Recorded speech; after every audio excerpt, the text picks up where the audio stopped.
শিক্ষা ও স্বাস্থ্য খাতকে গুরুত্ব দিয়ে আগামী অর্থ বছরে উচ্চ প্রবৃদ্ধির বাজেট ঘোষণার কথা জানালেন অর্থমন্ত্রী। 15% ভ্যাট বাস্তবায়নের সিদ্ধান্ত বহাল। আর্থসামাজিক উন্নয়ন সূচকে বাংলাদেশ অগ্রগতি অর্জন করলেও পিছিয়ে রয়েছে শ্রমিক স্বার্থ সুরক্ষা ও দারিদ্র্যের হার হ্রাসে, ইউএন স্কাপের প্রতিবেদন। অপচিকিৎসা আর হয়রানির কারণে হোমিও চিকিৎসার ওপর আস্থা হারাচ্ছে মানুষ। এ সেবার প্রসার ঘটাতে হোমিও হাসপাতালের সংখ্যা বাড়ানোর পরামর্শ স্বাস্থ্য অধিদপ্তরের। এবং এক সপ্তাহের ব্যবধানে রাজধানীর কাঁচা বাজারে বেড়েছে শসা, বেগুন, কাঁচামরিচের দাম। সরবরাহ কমের অজুহাতে মাছের দামও চড়া, ক্রেতা বিক্রেতার মিশ্র প্রতিক্রিয়া।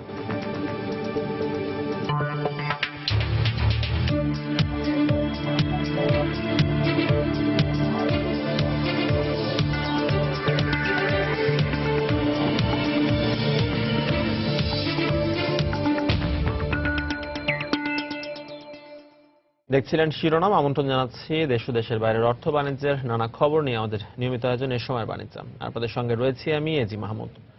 শুরুতেই তীব্র খরতাপের খবর। তীব্র রোদ এবং গরমে অতিষ্ঠ হয়ে পড়েছে নগরীর মানুষেরা। ভ্যাপসা গরমে নগরীর বিভিন্ন এলাকায় অস্বস্তিতে ভুগতে দেখা গেছে।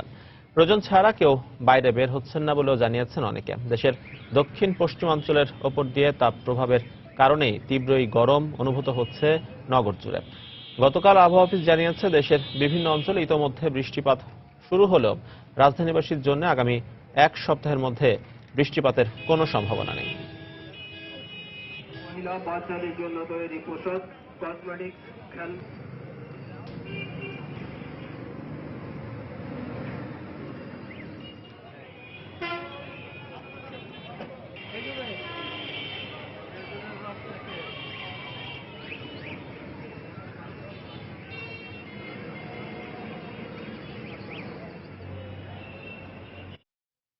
তীব্র দাবদাহে পড়ছে দেশের বিভিন্ন এলাকা। গত এক সপ্তাহ ধরে প্রচন্ড গরমে যশোর অঞ্চলে জনদুর্ভোগ চরমে পৌঁছেছে। তার উপর লোডশেডিং আরো যন্ত্রণা বাড়িয়ে দিয়েছে। এমন অবস্থা অনেকে অসুস্থ হয়ে পড়ছেন। এমন পরিস্থিতি মোকাবেলায় খাবার গ্রহণে সবাইকে সচেতন হওয়ার পরামর্শ দিয়েছেন চিকিৎসকরা। যশোর প্রতিনিধি জুয়েল মৃধার তথ্য, সাব্বির আল জামানের ছবি নিয়ে ডেস্ক রিপোর্ট। দেশের বেশ কয়েকটি জেলার মতো যশোরেও গত কয়েকদিন ধরেই বিরাজ করছে উচ্চ তাপমাত্রা। এতে প্রচন্ড গরমে অতিষ্ঠ হয়ে উঠেছে জনজীবন। বিশেষ করে কৃষক, দিনমজুর সহ শ্রমজীবী মানুষের জীবন দুর্বিষহ হয়ে পড়েছে। তার উপর লোডশেডিং এর যন্ত্রণায় জীবন যেন ওষ্ঠাগত যশোরবাসীর। একটুখানি শীতল ছোঁয়া পেতে তারা ছুটে যাচ্ছেন স্নিগ্ধ সরোবরে। প্রচন্ড তাপমাত্রায় কাজ করা যায় না, তাই একটু ছায়া আসছিলাম। মাঠে টিকা যাচ্ছে না, রোদে অতিরিক্ত তাপমাত্রা।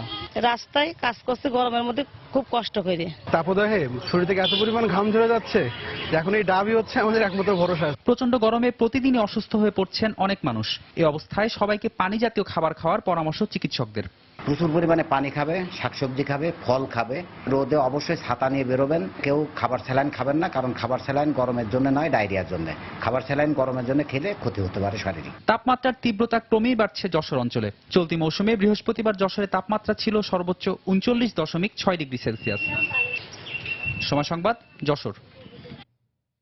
এদিকে গরমের তীব্রতা বাড়ার সঙ্গে সঙ্গে বন্দরনগরী চট্টগ্রামের হাসপাতালগুলোতে বাড়ছে শিশু রোগীর সংখ্যা।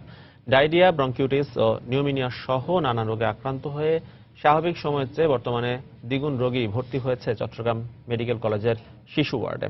এমন অবস্থায় অতিরিক্ত রোগী সামাল দিতে হিমশিম খেতে হচ্ছে শিশু ওয়ার্ডের চিকিৎসকদের। বিস্তারিত দেখুন পার্থপ্রতিম বিশ্বাসের প্রতিবেদনে।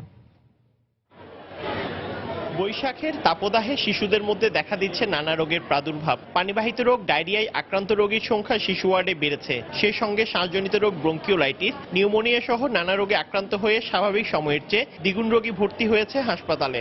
স্বাভাবিক সময়ে শিশু ওয়ার্ডে দৈনিক 20 থেকে 30 জন রোগী ভর্তি হলেও বর্তমানে এই সংখ্যা দাঁড়িয়েছে 60 থেকে 70 জনে। প্রচন্ড গরমে পানি শূন্যতার জন্য বাচ্চাগুলো অসুস্থ হয়ে ভর্তি হচ্ছে। তো আমাদের স্বাভাবিক সময়ের চেয়ে ভর্তির পরিমাণ প্রায় দ্বিগুণ বেড়ে গেছে। আর বিভিন্ন রোগে শিশুরা আক্রান্ত হওয়ায় দুশ্চিন্তাগ্রস্ত তাদের স্বজনরা। কান্দি লাগার পরে জ্বর উঠছে, সন্ধ্যের সাথে জ্বর উঠছে, জ্বরের পরে আর জ্বর নামতেছে না। পায়খানা বমি এখন মানে কমছে, এখন মানে প্রস্রাবের তখন প্রস্রাব আটকে গেছিল। হঠাৎ করে দেখা গেছে এর ফ্যাটের মধ্যে মাঝখানে একদম পড়ে যাচ্ছে, থালা পড়ে যাচ্ছে। শিশুকে রোগে আক্রান্ত হওয়া থেকে রক্ষা করতে নানা পরামর্শ দিয়েছেন শিশু বিশেষজ্ঞ। অতিরিক্ত গরমে যেন তারা পানি স্বল্পতায় না পড়ে, সেই জন্য যে বাচ্চারা যেমন বুকের দুধের উপর আছে তাকে ঘন ঘন বুকের দুধ চালিয়ে যাবেন, এবং বাচ্চাকে যে খাবারটা দেওয়া হচ্ছে সেটা একটু তরল খাবার বা পানীয় খাবারটা একটু হয়তো বেশি করে দেওয়া হবে সেটাতে। বিশেষত স্কুলে যখন তারা যাবে তাদেরকে যেন ধরেন যে নিরাপদ পানি পানের যে ব্যবস্থাটা সেটা যেন সেখানে অবলম্বন করা হয়, এবং তাদেরকে একটু মানে হালকা পাতলা ঢিলে ঢালা পোশাক সেগুলো যেন পরানো হয়। শুধু চট্টগ্রাম মেডিকেল কলেজের শিশু ওয়ার্ড নয়, জেনারেল হাসপাতাল, মা ও শিশু হাসপাতালেও স্বাভাবিক সময়ের চেয়ে দ্বিগুণ রোগী ভর্তি আছে। পার্থ প্রতিম বিশ্বাস, সময় সংবাদ, চট্টগ্রাম। এবারে জানাবো বাণিজ্য সংবাদ। আগামী বাজেট হবে উচ্চ প্রবৃদ্ধির বাজেট। এতে শিক্ষা ও স্বাস্থ্য খাতকে গুরুত্ব দেওয়া হবে। রাজধানীর একটি হোটেলে গতকাল বিসিসিআই ও এনবিআর আয়োজিত জাতীয় রাজস্ব বোর্ডের পরামর্শ কমিটির 37তম সভায় একথা জানিয়েছেন অর্থমন্ত্রী আবুল মাল আব্দুল মুহিত। সভায় ব্যবসায়ী প্রতিনিধিরা আগামী বাজেটে বিভিন্ন প্রস্তাবনা তুলে ধরেন। এবছরই 15% ভ্যাট বাস্তবায়ন করা হবে বলে এ সময় জানান অর্থমন্ত্রী। জুনের প্রথম সপ্তাহে আসছে আগামী অর্থ বছরের বাজেট। এরই মধ্যে অর্থমন্ত্রী আগেভাগেই জানিয়েছেন আগামী বাজেটের আকার হবে 3,40,000 কোটি টাকা। তবে বাজেটের সুযোগ সুবিধা অগ্রাধিকার এখনো অনেক বিষয়ে খোলাসা নয়। তাই প্রতি বছরের মতো এবারও বাজেট সামনে রেখে প্রাক বাজেট আলোচনায় ব্যবসায়ী প্রতিনিধিরা তাদের প্রস্তাবনা তুলে ধরেন। সব ব্যবসায়ী সংগঠনের পক্ষ থেকে নারী উদ্যোক্তাদের আলাদা বাজেট, কাঁচামাল আমদানিতে শুল্ক বৈষম্য হ্রাস, স্থায়ী ট্যারিফ কার্যকর সহ এফবিসিসিআই মোট 447টি প্রস্তাব পেশ করে। এ সময় শিল্পে বিনিয়োগ বাড়াতে গ্যাস বিদ্যুৎ সংযোগ নিশ্চিত করা এবং প্যাকেজ ভ্যাট কার্যকরে পুনর্বিবেচনার দাবি জানান এফবিসিসিআই এর সভাপতি। যতক্ষণ পর্যন্ত আমরা পর্যাপ্ত পরিমাণ গ্যাস পাচ্ছি না, সেই বিদ্যুতের দাম যদি 5 থেকে 6 টাকা রাখা হয় শিল্পের জন্য, তাহলে কিন্তু আমরা এই 2 বছর যে আমরা গ্রোথ চাচ্ছি শিল্পে সেটা আমরা পাবো। সভায় অর্থমন্ত্রী জানিয়েছেন আগামী বাজেটে কর কাঠামোতে খুব বেশি পরিবর্তন হবে না। বিভিন্ন দেশে মোর দেন 1 ভ্যাট রেট আছে, আমাদেরও সেরকম হবে, কিন্তু I want to tell you যে এইবারে আমরা কিন্তু 15%ই রাখছি। সম্ভবত আমরা শিক্ষা এবং স্বাস্থ্য খাতে যে বলি একটু ভালো ধরনের কি দিতে চাই, অ্যালোকেশন দিতে চাই, সেটা কিছুটা হয়তো মুখ রক্ষা করতে পারে। বাজেটের সুবিধাভোগী বিভিন্ন প্রতিনিধিদের সঙ্গে 3 মার্চ আলোচনা শুরু করেছে রাজস্ব বোর্ড। পরামর্শ কমিটির এ সভার মাধ্যমে 2016-17 অর্থ বছরের প্রাক বাজেট আলোচনা শেষ হল। সানবীর রূপাল, সময় সংবাদ, ঢাকা। 2016-2017 অর্থ বছরের জাতীয় বাজেটে রিকন্ডিশন মোটর গাড়ির শুল্ক আইন সংক্রান্ত বিষয়ে জাতীয় রাজস্ব বোর্ডের বিধিবিধান সংশোধনের প্রস্তাব দিয়েছে Bangladesh recondition vehicle importers and dealers association Barvida. গতকাল রাজধানীর সেগুনবাগিচা জাতীয় রাজস্ব ভবনের কনফারেন্স হলে বারভিটা ও এনবিআর এর প্রাক বাজেট আলোচনায় এ প্রস্তাবনা দেয় বারভিটা কর্তৃপক্ষ। অনুষ্ঠানে NBR chairman doctor Najibur Rahman, Barvida সভাপতি মোহাম্মদ আব্দুল হামিদ শরীফ সহ সংগঠনটির অন্যান্য নেতারা উপস্থিত ছিলেন। এ সময় গাড়ি আমদানিতে শুল্ক কমানোর দাবি না থাকলেও দেশে হাইব্রিড প্রযুক্তির গাড়ি আমদানির বিষয়ে এনবিআরকে প্রস্তাব দেন ব্যবসায়ীরা। এছাড়া ভ্যাট আইন 1991 সংশোধনের পরামর্শ দেন তারা।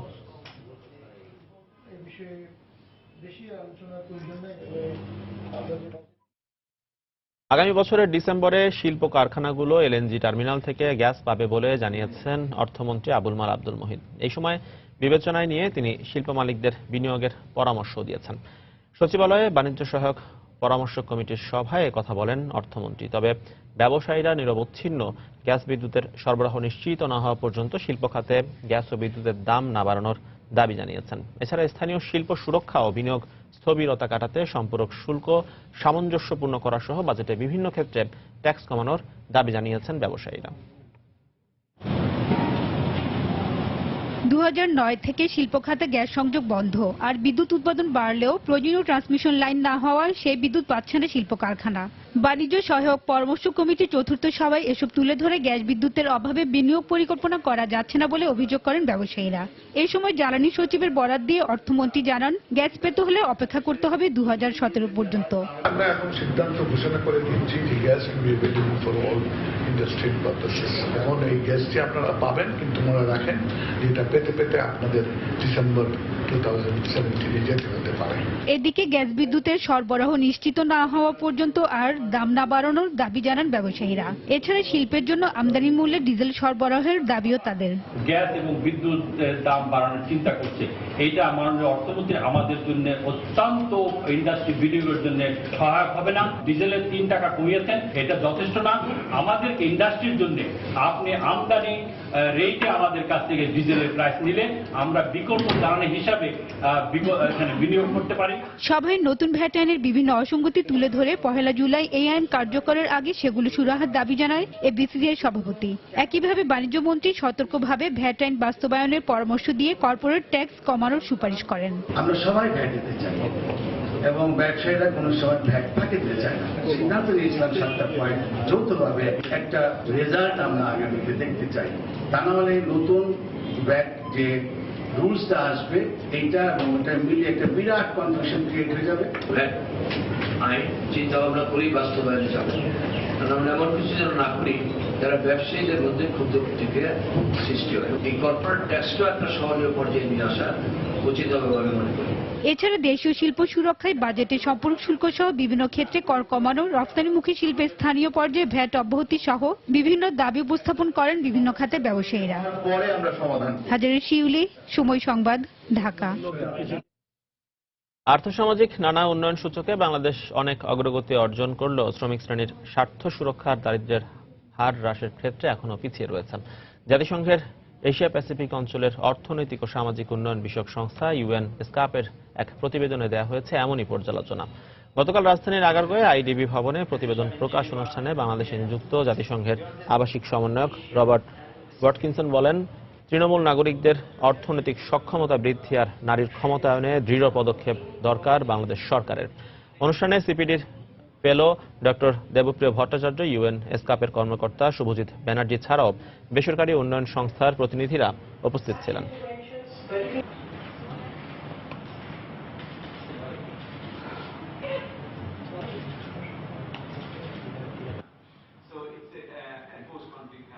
বাংলাদেশের 3 ভাগের 1 ভাগ এখনো গরিব রয়ে গেছে। 150 টাকায় পুরো সংসার চালাতে হবে।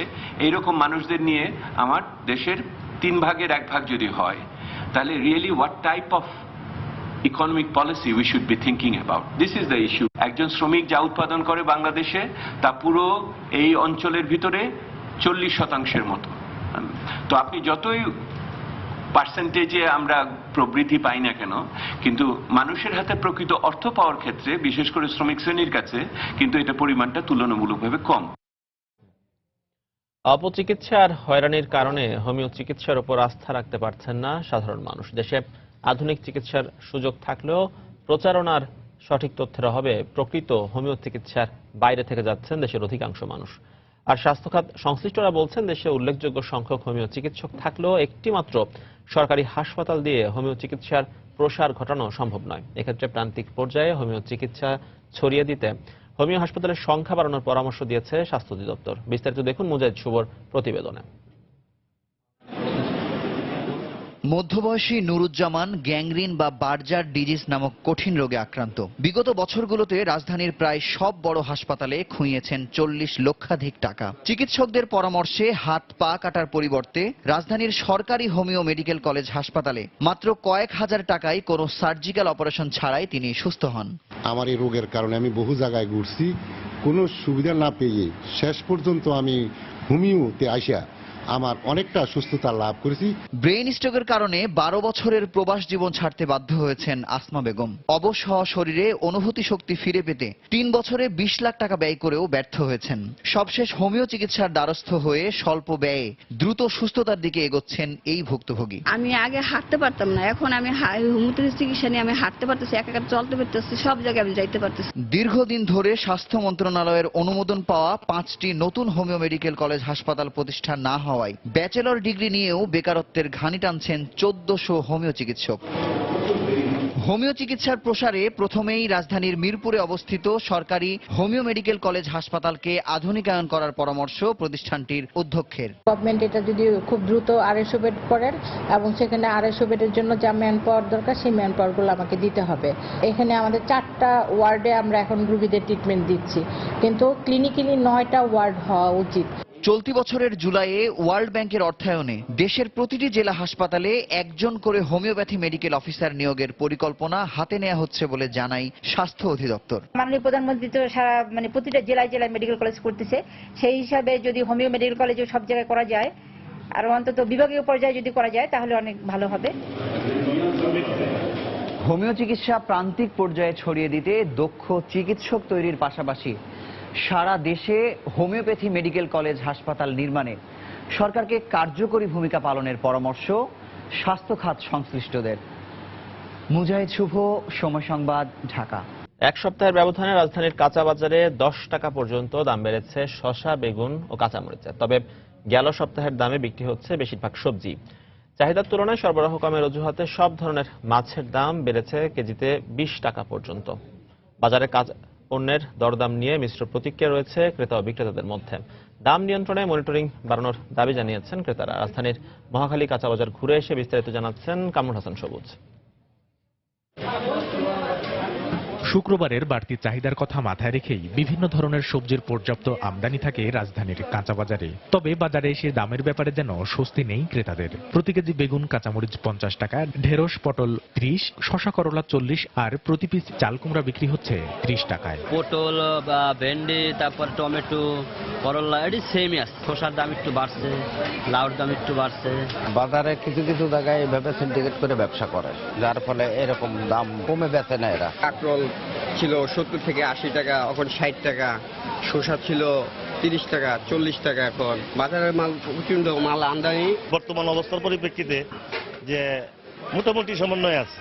মাছ বাজারে দামের ঊর্ধ্বগতির অভিযোগ ক্রেতাদের। বিক্রেতারা জানালেন, অন্যান্য দিনের তুলনায় শুক্রবার চাহিদা বেশি থাকায় বাড়তি দামেই বিক্রি হয় ছোট বড় নানা প্রজাতির মাছ। বাজারে প্রতি কেজি শিং, বাইম, ট্যাংরা বিক্রি হচ্ছে 600 টাকার মধ্যে। পাবদা 750, রুই কাতলা 180 থেকে 230, চিংড়ি 600 আর 5 মিশালি মাছের দাম পড়ছে 200 টাকা। গাড়েও মাছ কম, এই জন্য আর শুক্রবার দিন অন্যান্য দিনের সাথে একটু দাম বাড়তে থাকে। 10-20 টাকা কেজি প্রতি একটু বাড়তে থাকে। আড়াই কেজি সাইজের কাতল মাছ ধরেন 270-80, এরপরে বাউস মাছ আছে 400 টাকা, বেলে মাছ 700 টাকা দেশে বেলে। মাছের দাম যেটা দেখলাম দিন দিন আসলে সবকিছু বাড়তেছে। ওরা সবসময় বলে যখন আড়ত থেকে নিয়ে আসে বেশি দামে মাছ কিনে নিয়ে আসে, যার জন্য ওরা বেশি দামে বিক্রি করে। সরকারি পর্যায়ে একটু তদারকি হইলে আর মনে একটা যুক্তি পর্যায়ে নেমে আসতো আর কি। স্থিতিশীল মাংসের বাজারে প্রতি কেজি গরুর মাংস 420, খাসি 650 আর ব্রয়লার মুরগি বিক্রি হচ্ছে 160 টাকায়। কামরুল হাসান সবুজ, সময় সংবাদ, ঢাকা। বাংলাদেশের রিজার্ভ চুরির ঘটনায় ফিলিপিন্সের মুদ্রা লেনদেনকারী প্রতিষ্ঠান ফিলডেমের বিরুদ্ধে মামলা করেছে দেশটির অ্যান্টি মানি লন্ডারিং কাউন্সিল এএমএলসি। এছাড়াও প্রতিষ্ঠানটির প্রেসিডেন্ট সালুদ বাতিস্তা, মাইকেল বাতিস্তা ও অ্যান্থনি পেরোজের বিরুদ্ধেও মামলায় অভিযোগ আনা হয়েছে।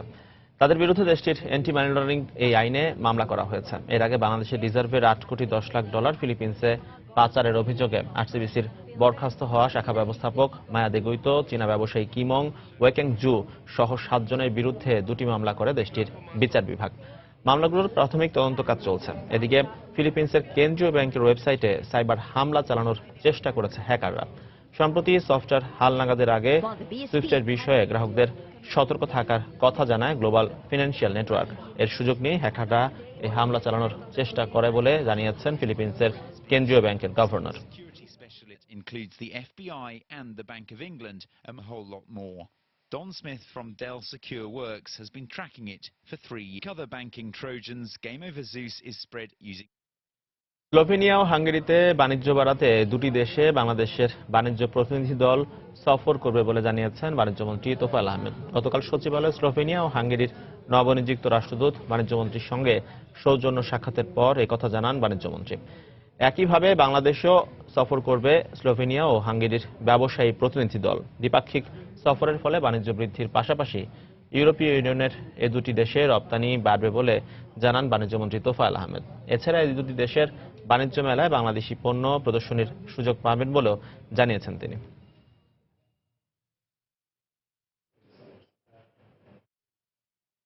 ডিজিটাল বাংলাদেশ বাস্তবায়নের লক্ষ্যে অনলাইন লাইসেন্সিং সেবা দিতে smart office management system SOMS পদ্ধতি চালু করেছে আমদানি ও রপ্তানি দপ্তর CCIND।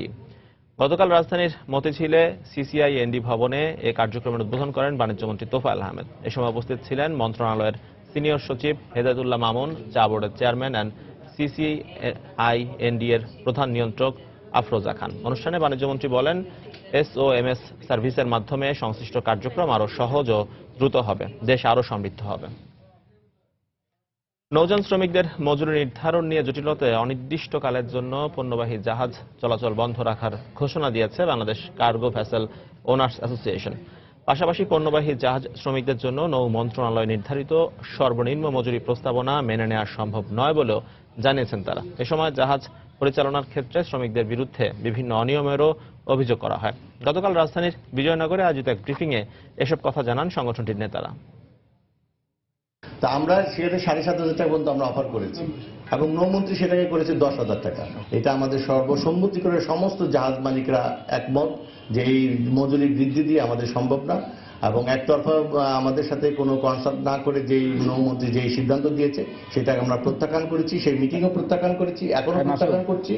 আমরা আগামীতে আপনার যেই শ্রম মন্ত্রণালয় যদি আমাদেরকে মানে এটা ঠিক করে দেয়, তাদের সাথে আলাপ আলোচনা করে, তাহলে আমরা আমাদের জাহাজ আমরা ওইভাবে পরিচালনা করব, অন্যথায় আমাদের জাহাজ পরিচালনা করা সম্ভব হচ্ছে না। দিনাজপুরের হিলিতে ঘন ঘন লোডশেডিংয়ে ব্যাহত হচ্ছে স্থলবন্দরের স্বাভাবিক কার্যক্রম। এতে ক্ষতির মুখে পড়েছে সরকারের রাজস্ব আয়। এছাড়া দোকানপাট ও ব্যবসা প্রতিষ্ঠানে নেমে এসেছে স্থবিরতা। এমন অবস্থায় সবচেয়ে বেশি বেকায়দায় পড়েছে শ্রমজীবী সাধারণ মানুষ। এছাড়া রাতের প্রথম ভাগে বিদ্যুৎ না থাকায় ব্যাহত হচ্ছে শিক্ষার্থীদের পড়াশোনাও। বিদ্যুৎ বিভাগ বলছে, হিলিতে দৈনিক 4 মেগাওয়াট বিদ্যুতের চাহিদা থাকলেও সরবরাহ রয়েছে মাত্র 2 মেগাওয়াট।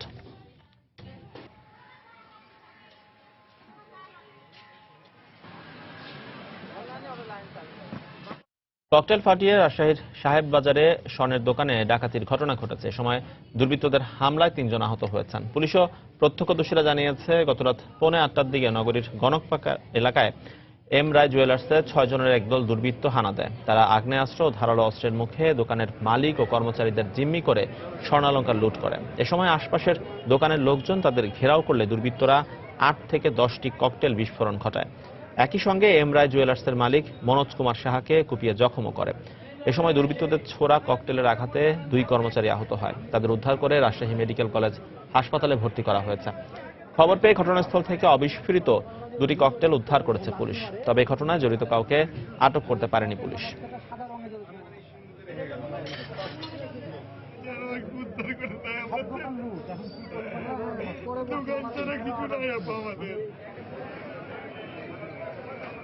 এখানে দাঁড়ায় ভ্যানে আমি কাপড় উঠিয়ে দিয়ে আমি এখন ভ্যানটা ছাড়ে দেবো, এই মুহূর্তে মানে এখন ফটাফট ফেরে উঠলো।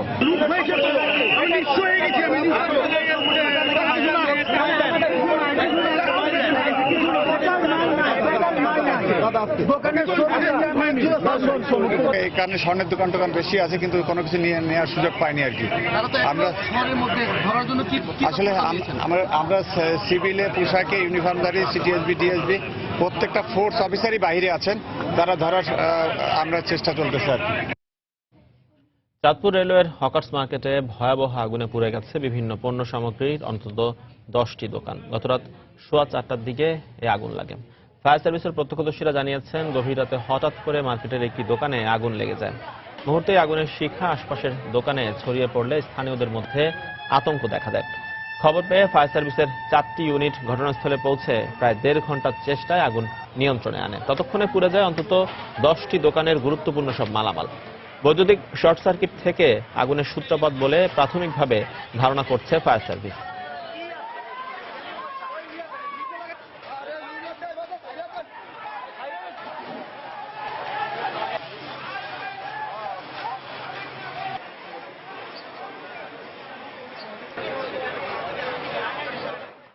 আগুন ভয়াবহতা বিবেচনা করে আমাদের এখানে 4টা ইউনিট উপস্থিত হয়ে প্রায় বিগত ঘন্টা 1.5 ঘন্টা ধরে কাজ করে আগুন এখন নিয়ন্ত্রণে আছে। আগুনে আনুমানিক 10টার মতো দোকান ক্ষতিগ্রস্ত হয়েছে বলে মনে হয়। কিভাবে সংগঠিত হয়েছে এই মুহূর্তে আমাদের বলা সম্ভব না, কারণ এটা অনুসন্ধান সাপেক্ষ। চীনের গুয়াংজো শহরে অনুষ্ঠিত বাণিজ্য মেলা ক্যান্টন ফেয়ারের 59 বছরের ইতিহাসে প্রথমবারের মতো অংশ নেয় Bangladeshi electronics brand Walton. Canton মেলার আন্তর্জাতিক হলের প্রধান আকর্ষণ ছিল ওয়ালটনের মেগা প্যাভিলিয়ন। এতে প্রদর্শিত হয় ইন্টেলিজেন্ট ইনভার্টার প্রযুক্তির ফ্রিজ, এলইডি টিভি সহ বিভিন্ন পণ্য সামগ্রী। মেলায় ইউরোপ, আমেরিকা, আফ্রিকা সহ এশিয়ার বিভিন্ন দেশের ক্রেতারা এসব পণ্য আমদানি করার আগ্রহ দেখানোয় বিপুল পরিমাণ পণ্য রপ্তানির সম্ভাবনার কথা জানিয়েছে ওয়ালটন।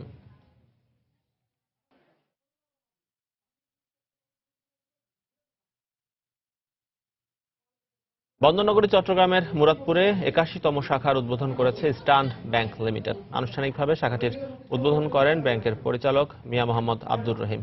এ সময় আরও উপস্থিত ছিলেন পরিচালক মুফাখারুল ইসলাম, ব্যবস্থাপনা পরিচালক ও প্রধান নির্বাহী আলী রেজা ইফতেখার। এছাড়া চট্টগ্রাম ব্রাঞ্চ এরিয়া ইফতেখার উদ্দিন চৌধুরী সহ প্রধান কার্যালয়ের ঊর্ধ্বতন কর্মকর্তারা উপস্থিত ছিলেন।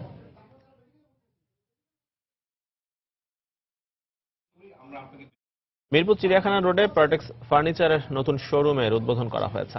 গতকাল পার্টেক্স গ্রুপের সিইও শৈবাল ঘোষ এই শোরুমের উদ্বোধন করেন। এ সময় পার্টেক্স ফার্নিচারের সিইও দীপক রঞ্জন দত্ত সহ অন্যান্য ঊর্ধ্বতন কর্মকর্তারা উপস্থিত ছিলেন। ক্রেতাদের পছন্দ বিবেচনায় পার্টেক্স প্রতিনিয়ত নতুন ডিজাইনের ফার্নিচার বাজারে নিয়ে আসছে বলেও জানান কর্মকর্তারা।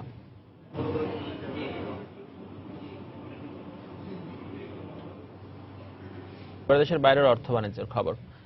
তীব্র বিদ্যুৎ সংকটের কারণে সরকারি কর্মকর্তা কর্মচারীদের সপ্তাহে মাত্র 2 দিন কাজ করার নির্দেশ দিয়েছে ভেনেজুয়েলার সরকার। আল জাজিরা জানিয়েছে দেশটিতে শনি ও রোববার সরকারি ছুটির দিন হলেও সম্প্রতি শুক্রবারও সাপ্তাহিক ছুটি ঘোষণা করা হয়। পরে প্রেসিডেন্ট নিকোলাস মাদুরো বুধ ও বৃহস্পতিবারকেও সরকারি ছুটি ঘোষণা করেন। এ ঘোষণার পর এখন শুধু সোম ও মঙ্গলবার কাজ করার সুযোগ পাচ্ছেন ভেনেজুয়েলার 28 লাখ সরকারি কর্মকর্তা ও কর্মচারী। সপ্তাহে মাত্র 2 দিন কাজ করলেও তাদের বেতন ভাতায় কোনো পরিবর্তন আসছে না। তবে প্রেসিডেন্ট মাদুরো কর্মকর্তাদের কর্মনিষ্ঠ হওয়ার নির্দেশ দিয়েছেন। দীর্ঘদিন থেকেই অনাবৃষ্টির কারণে ভেনেজুয়েলার জল বিদ্যুৎ কেন্দ্রগুলো বন্ধ হয়ে যাওয়ায় বেশ সংকটে পড়েছে দক্ষিণ আমেরিকার তেল সমৃদ্ধ দেশটি।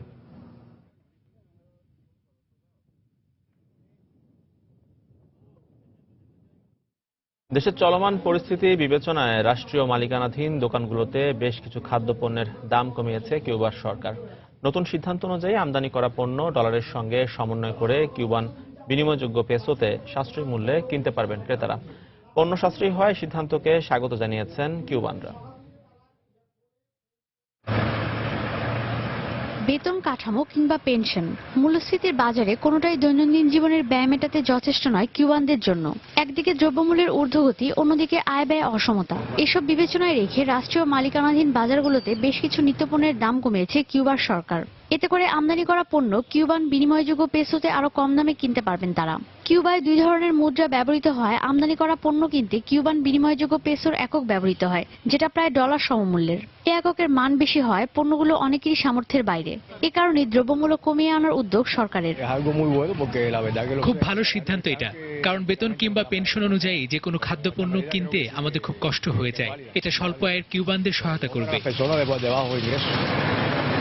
বর্তমানে অবসরপ্রাপ্ত কিউবানদের মাসিক আয় 280 পেসো, যা মাত্র $12 সমান। আর দেশটির অন্তত 70% কর্মজীবীর মাসিক মজুরি 600 পেসো, যা $25 সমমূল্য।